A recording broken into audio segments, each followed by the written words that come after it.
আসসালামু আলাইকুম প্রিয় দর্শক, প্রবীণ রাজনীতিবিদ কর্নেল অবসরপ্রাপ্ত অলি আহমেদ একটা গুরুত্বপূর্ণ কথা বলেছেন। কথা না বলে আমি বলবো একটা বেশ ভয়ঙ্কর রকম অভিযোগ করেছেন।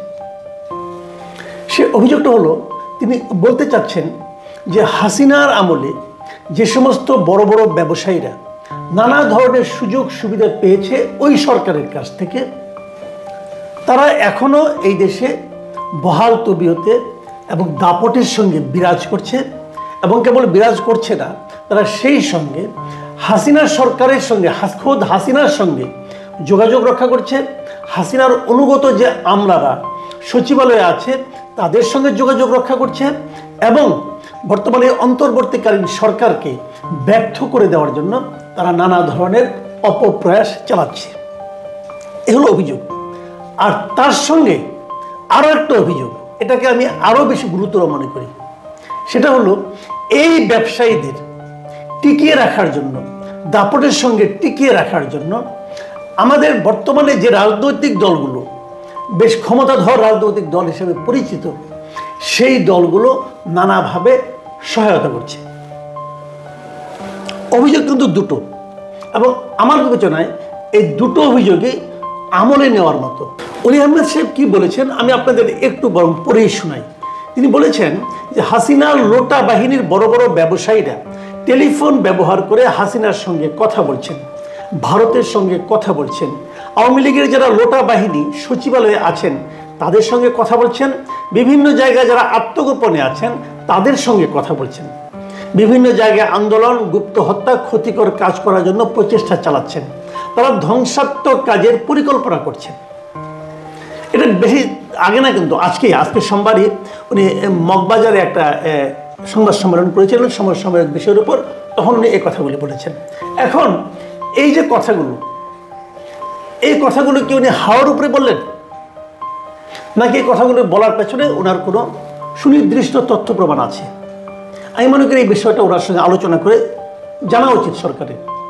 কারণ এটা আসলে যদি করে থাকেন তারা, তাহলে সেটা অবশ্যই আমাদের দেশের বর্তমান যে পরিস্থিতি, সেই পরিস্থিতির আলোকেই দেখা দরকার। এবং উনি আরও যে কথা বলেছেন, যেটা আমি আগেও বলেছি, সেটা আবার বলি, যে ব্যবসায়ীদের ভূমিকাটা বলেছেন উনি। তিনি বলেছিলেন, আমলা আর ব্যবসায়ীরা যারা হাসিনাকে বলেছিল এখনও আছি, বিগত দিনেও ছিলাম, ভবিষ্যতেও থাকব, তাদের রাজনীতিবিদরা শেল্টার দিচ্ছে, তাদের কাছ থেকে টাকা নিচ্ছে, তাদের পাশে অফিস করছে, নির্লজ্জভাবে এই কাজগুলো করছে। এই যে কথাটা, এটার মধ্যে কিন্তু একটা বড় ইঙ্গিত আছে। ইঙ্গিতটা কি ধরনের?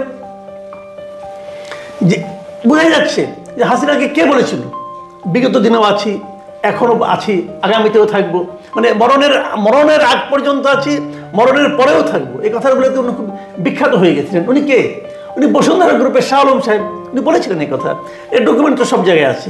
এবং উনি একথাও বলেছিলেন যে কেন এই স্টুডেন্টদের উপর এখনই মানে আক্রমণাত্মকভাবে তাদেরকে দমন করা হচ্ছে না, উনি একথাও বলেছিলেন।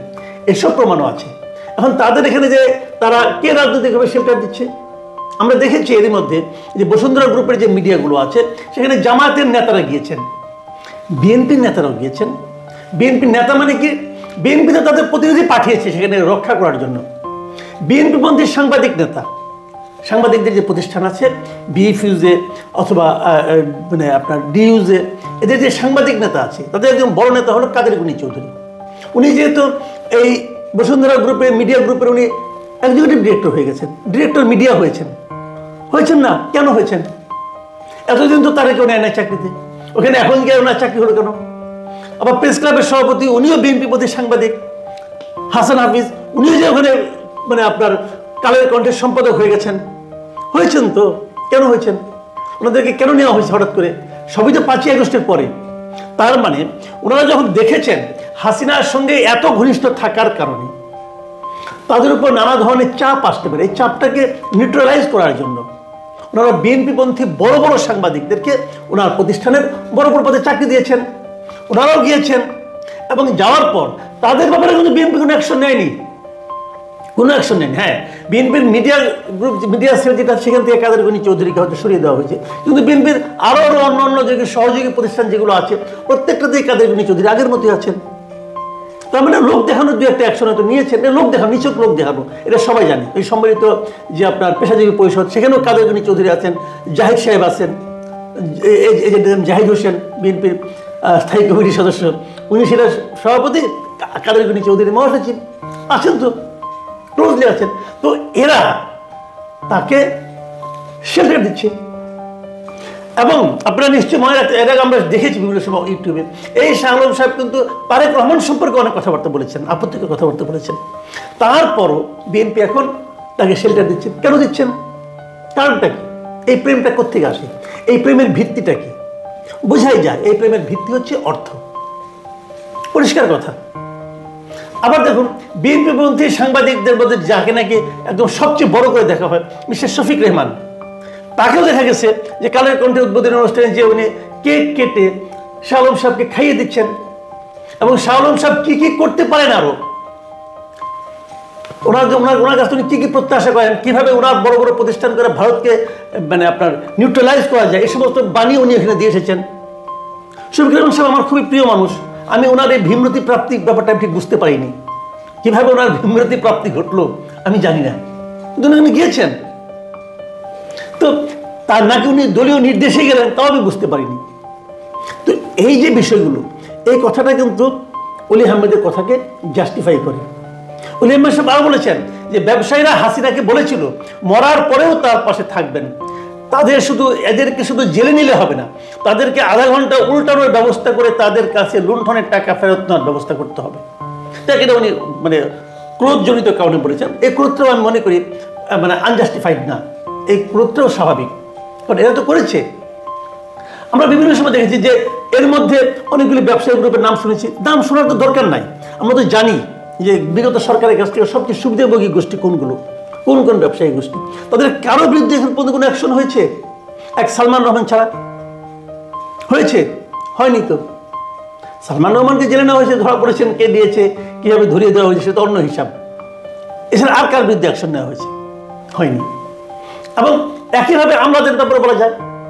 তো দেশে আপনি মানে আগের সরকারের, বিগত সরকারের সুবিধাপ্রাপ্ত ব্যবসায়ীদেরকে টিকিয়ে রাখবেন এবং তাদের ভবিষ্যতেও টিকিয়ে থাকার ব্যবস্থা করবেন, এবং পলিটিক্যাল পার্টিগুলো তাদেরকে নানাভাবে হেল্প করবেন, এবং তারপর আপনি আশা করবেন যে এই ব্যবসায়ীরা এই সরকারকে স্মুথলি বাজার নিয়ন্ত্রণ, দ্রব্যমূল্য নিয়ন্ত্রণের ক্ষেত্রে সহায়তা করবে।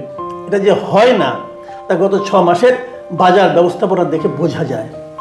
আবার বিপরীত দিকে আগেও আমি একদম শুরু থেকে যে কথাটা বলে আসছি, যে স্বৈরাচারের আমলাতন্ত্র দিয়ে আপনি একটা গণঅভ্যুত্থানের সরকারকে চালাতে পারবেন না, তারও নমুনা আমরা দেখতে পাচ্ছি। কাজেই অলি আহমেদ সাহেব হয়তো তার দল হয়তো বড় নয়, কিন্তু উনি নেতা হিসেবে বড়, ওনার অভিজ্ঞতাও বড়, ওনার জানাশোনাও বড়, ওনার কানেকশনও বড়।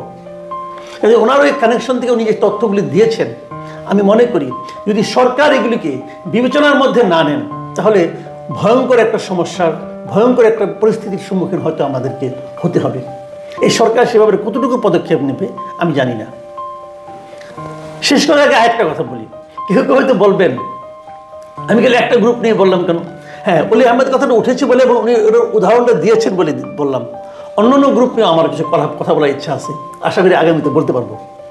ভালো থাকবেন আপনারা, আল্লাহ হাফেজ।